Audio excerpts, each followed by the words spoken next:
16 heures.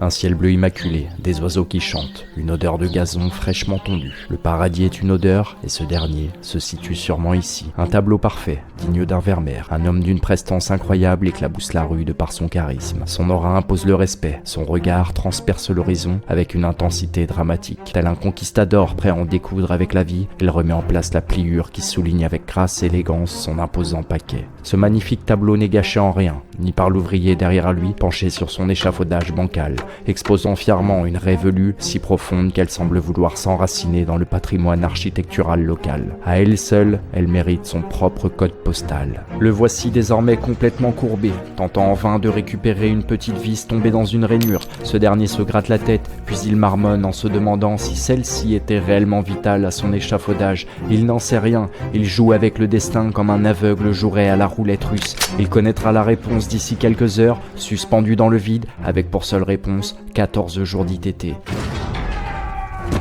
Mais ceci n'est pas notre histoire. Notre histoire, comme je le disais, se situe au premier plan de notre tableau, là où un homme à la statue noble mais au caleçon traître tente vainement de réajuster son paquet, une énième victime d'un adoucissant aux promesses mensongères. Cet homme, ce spécimen en pleine force de l'âge, dont la présence impose le respect et l'inconfort textile, c'est moi. Et en cet instant précis, je fais ce que l'homme fait depuis la nuit des temps, j'attends.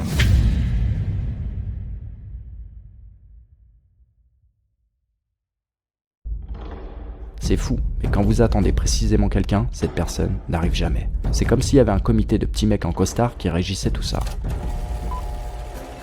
Le Comité international de l'attente, CIA. Oui, ils ont choisi ce nom exprès. La CIA est une organisation secrète fondée en l'an 12 avant Jésus-Christ par des génies du timing raté. Leur mission, s'assurer que toute personne qui attend quelqu'un ne le verra jamais arriver à l'heure. Pour cela, ils utilisent des techniques révolutionnaires, ralentissement des montres, distraction bien placée et surtout l'arme ultime, l'inversion des probabilités. Vous restez planté sur place à scruter l'horizon en espérant voir la personne que vous attendez. L'agent de terrain enverra immédiatement des embouteillages, un ascenseur en panne ou une envie pressante et c'est précisément l'instant où vous baissez la garde, convaincu que vous avez largement le temps d'aller poser une petite pêche express, que la personne que vous attendez apparaîtra, comme par enchantement. Timing parfait, coup du sort, le comité de l'attente n'échoue jamais.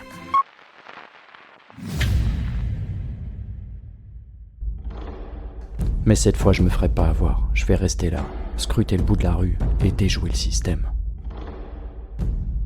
Quand j'étais petit, j'étais timide. Et quand on est timide, on passe beaucoup de temps à attendre. Souvent parce qu'on n'ose pas demander ou dire les choses. Les enfants, est-ce que quelqu'un a encore faim ? À bout les cordons bleus, Brigitte. C'est ce que j'aurais dit, si je n'avais pas été un gosse timide. Mais le bon côté, c'est que les enfants timides sont rarement gros, parce qu'ils n'osent pas demander de rab à la cantoche. Alors on se tait, et on attend. Comme cette fois où j'étais dans le bus, et que j'ai pas osé dire au chauffeur qu'il avait arrêté mon arrêt. Alors j'ai attendu. Chaque gosse qui descendait, c'était comme voir les bastos de mon chargeur se vider une à une. Une fois le chargeur vide, je me retrouvais tout penaud au terminus, moi et mon cartable trop lourd en pleine cambrousse.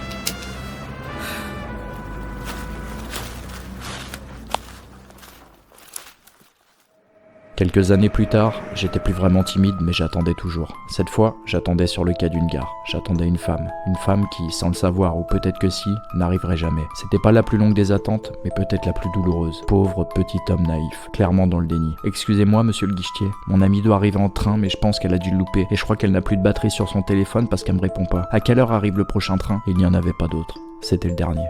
C'est comme être Jésus sur sa propre croix qui cherche des excuses à ceux qui l'ont crucifié. Ça commence à faire un petit peu long. Je suis sûr qu'ils vont venir me décrocher. Je parie qu'ils seront là dans 30 minutes. Ils doivent être coincés dans les embouteillages pour sûr. C'est galère le samedi après à Jérusalem. L'attente, c'est comme les chasseurs. Il y a les mauvaises attentes, et puis il y a les bonnes attentes. Félicitations, vous avez le bac.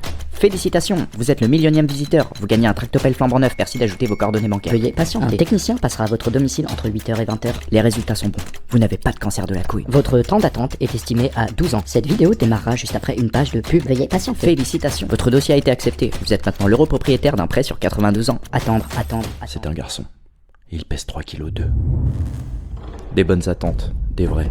Celles qui valent le coup de poireauté. Même 3 heures, même sous la pluie, même pour un tractopelle.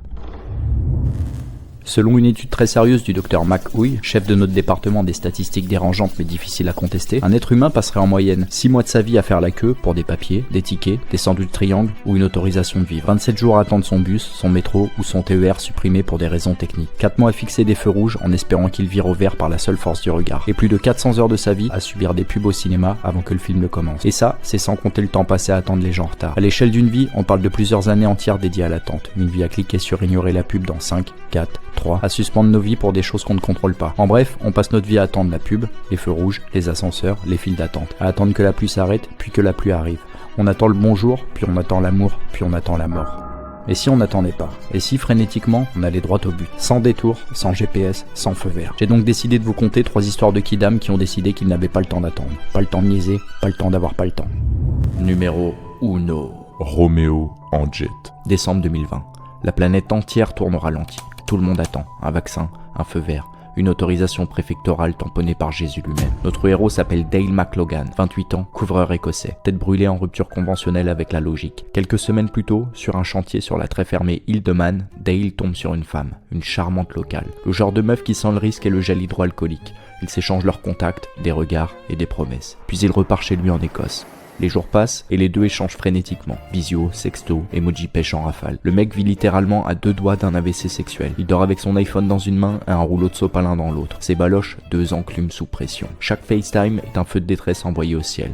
Mais voilà, l'île de Man est fermée. Plus inaccessible que la culotte d'une nonne. Dale tente de revenir légalement, refusé, 2 fois. Alors il dégaine le plan Z. Il bondit hors de son lit comme un tolard le jour de la libération. Dale a la dalle et un putain de plan. Alors il enfile son plus beau slibard, celui avec les flammes sur les hanches et des coutures renforcées pour ses baloches. Il fonce droit chez le loueur de jet ski. Pas de permis, pas d'expérience, mais de l'amour et une batterie chargée à bloc. Objectif, 40 minutes de traversée. En vrai, 5 heures de souffrance aquatique.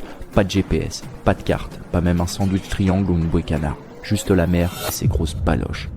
Les vagues le fouettent comme un CRS en manif. Le vent lui arrache les joues, son torse devient un meuble Ikea à monter sans notice. Mais Dale ne lâche rien. Il accoste à Ramsay, marche 25 km à pied jusqu'à Douglas, dégoulinant de sel et de désir. Il toque chez sa dulcinée, elle ouvre, elle sourit. Mission accomplie.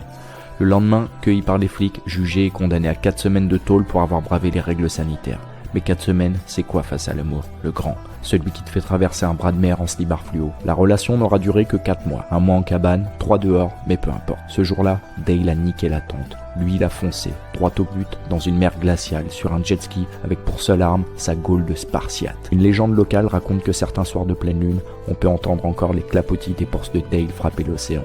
Certains marins jurent avoir croisé un sillage étrange, long, ondulant, parfaitement parallèle. Une sorte de couloir sacré dans la mer, laissé là par les bourses de Dale. Numéro 2. Larry Walters, l'homme qui ne voulait plus attendre. 2 juillet 1982, San Pedro, Californie. Larry Walters, 33 ans, camionneur à temps plein, lunettes d'aviateur vissées sur le nez depuis sa plus tendre enfance, rêve d'une seule chose, devenir pilote d'avion. Problème, sa vue est jugée insuffisante, une vraie taupe. À chaque test médical, les autorités le recalent gentiment. Mais Larry, ça fait longtemps qu'il attend. Trop longtemps. Et ce jour-là, il a décidé que c'était fini. Alors au lieu d'accepter la sentence et de rejoindre la longue file d'attente des rêves brisés, Larry se lève un matin avec une idée qui lui semble être parfaitement logique. S'attacher à une chaise de jardin avec 45 ballons gonflés à l'hélium. Plan en béton armé. Larry prépare minutieusement son expédition. Installé sur sa chaise en aluminium, solide mais pas trop, confortable mais pas vraiment, il coupe la corde qui le relie au sol. Larry pense monter tranquillement à une 30aine de mètres d'altitude, juste de quoi admirer son quartier en sirotant une Budweiser. Sauf que Larry ne monte pas à 30 mètres, non, il grimpe encore et encore. À croire que les ballons ont sniffé de la coke, Larry monte dans les airs sur sa petite chaise jusqu'à atteindre 4600 mètres d'altitude. C'est haut, très très haut. Tellement haut qu'il croise 2 avions commerciaux, imagine la tête des pilotes. Après 45 minutes d'aventure aérienne à contempler Los Angeles depuis son trône en alu, Larry décide qu'il serait peut-être judicieux de commencer à redescendre. Et comment fait-on pour redescendre quand on est perché à 4600 mètres sur une chaise pliante? Eh bien Larry, il est très pragmatique comme garçon. Alors il dégaine sa carabine à plomb et commence à shooter les ballons. Ça prend un petit peu de temps vu qu'il est miro comme une taupe, mais il parvient à en dégommer quelques-uns. Vous imaginez la gueule de la réunion avant le décollage? Et là, bim, grâce au ballon, je m'envole. Ouais, pas mal, mais comment tu vas redescendre? J'y avais pas pensé. Tu pourrais dégommer les ballons avec un flingue. T'es un putain de génie, mec. Bref, notre héros perché à 4000 mètres d'altitude dégomme quelques ballons, mais comme c'est jamais simple avec Larry, il lâche accidentellement son fusil. Petite pensée émue pour le gars au même instant qui recevait la visite inattendue d'une carabine à plomb sur sa pelouse. Heureusement pour Larry, qui est littéralement bloqué dans le ciel, les ballons commencent à perdre doucement de l'altitude. Larry se pose alors finalement, non sans mal. Il atterrit dans des câbles électriques à Long Beach, coupant momentanément l'électricité du quartier entier. Mais miracle, il s'en sort indemne. La police médusée lui demande alors pourquoi il a fait ça, et Larry répondra quelque chose de très classe, parce qu'on ne peut pas rester assis toute sa vie à attendre. Larry Walters s'est évidemment retrouvé face à la justice parce que on peut pas croiser les avions commerciaux à 4600 mètres en chaise de jardin sans attirer un minimum d'attention. Initialement condamné à 4000 $ d'amende pour avoir piloté un aéronef non identifié sans autorisation dans une zone aéroportuaire, Larry a fait appel. Finalement, le juge, probablement ému par tant d'audace, ou parce qu'il trouvait l'affaire trop surréaliste pour être sévère, a réduit l'amende à 1500 $. Moralité, parfois réaliser un rêve ne tient qu'à un fil. Alors pourquoi attendre que quelqu'un vous autorise à le faire quand vous pouvez, tout simplement, couper la corde vous-même? Numéro 3. Werner Herzog, l'homme qui a marché plus vite que la mort. Je suis pas très sûr de la prononciation, mais on va partir sur Werner. Novembre 1974. Munich. Werner Herzog, 32 ans, réalisateur allemand au regard intense et à l'obstination légendaire, reçoit un appel. Mauvaise nouvelle, son ami et mentor, la célèbre critique de cinéma, Lotte Essner, est gravement malade à Paris. Les médecins sont formels, c'est la fin. Elle va passer l'arme à gauche et rejoindre Pipou. Pipou, c'est mon chien qui est au paradis des chiens aujourd'hui, RIP Pipou. Bref, n'importe quel humain standard aurait pris son téléphone, envoyé une lettre de réconfort ou préparé son plus beau costume noir pour les obsèques. Mais Herzog, c'est Herzog. Un homme dont le cerveau a probablement été assemblé par Kubrick sous acide. Un homme qui bouffera sa propre godasse quelques années plus tard en la cuisinant, après avoir perdu un pari. Pour lui, attendre que son ami meure, c'est hors de question. Il refuse catégoriquement. La mort elle-même devra patienter. Parce que Herzog décide, tout simplement, de partir à pied pour Paris. 750 km à pied. Munich-Paris en novembre. Et je peux vous dire que dehors, ça meule. On parle d'un hiver glacial. Pas de train, pas d'autostop, même pas de blablacar. Juste ses pieds, une boussole, un sac léger et un petit carnet noir. Herzog part en ligne droite, littéralement, et il traverse tout. Les champs recouverts de givre, les forêts et même les sangliers qui rebroussent chemin face à la détermination de l'Allemand. Son raisonnement est simple, limpide. Si je marche, elle ne mourra pas. Bon, scientifiquement, c'est un peu flou. Mais quand t'es Herzog face à toi, tu discutes pas, tu te tais. Et t'attends de voir si la mort osera vraiment le contredire. Pendant 3 semaines, il avance d'un pas décidé, intense. Une marche qui ressemble plus à une négociation musclée qu'à une balade bucolique. Il note tout dans son carnet, une écriture sèche, pragmatique. Pas de poésie, pas de blabla, juste des faits. Comme un mec qui fait un bras de fer avec la mort et qui marque les points. Parfois Herzog dort à même le sol. Il mange ce qu'il trouve. Des trucs aussi douteux que la filmographie de Nicolas Cage. Il endure la pluie glacée, le vent mordant et les ampoules aussi grosses que les bourses de Dale sur son jet ski. Mais jamais il ne ralentit. Après 21 jours, Herzog entre enfin dans Paris. Le visage buriné tel Clint Eastwood en lendemain de cuite. Les jambes en mode spaghetti al dente. Un Allemand déterminé dans les rues de Paris. Ça a dû rappeler des mauvais souvenirs aux plus anciens. Herzog finit enfin par arriver chez son ami.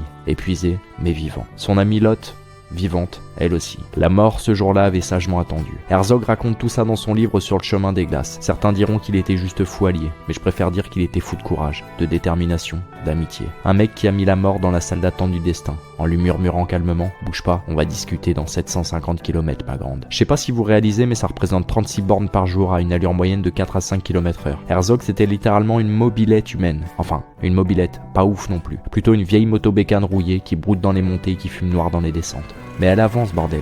Sachant que le mec allait continuellement en ligne droite, entre jambant des rivières et s'égratignant les baloches sur les clôtures des jardins, mais rien ne l'arrêtait. Quant à son amie Lotte, grâce à cette balade champêtre, elle aurait gagné du rab, et pas qu'un peu. 9 années. 9 années c'est un sacré rab, je pense qu'il y a eu Micmac au téléphone. Allô, Herzog? Oui. Écoute-moi bien, j'ai quelque chose à te dire, tu dois m'écouter, mais alors jusqu'au bout, c'est vraiment très important. D'accord. Je vais mourir. Allô, Herzog? Je voulais dire, je vais mourir dans 9 ans. Herzog? Oh purée. En novembre 83, Lotte passera définitivement l'arme à gauche et rejoindra Pipou au paradis. Enfin, Pipou la rejoindra un peu plus tard parce qu'il est dead dans le game quand même bien plus tard.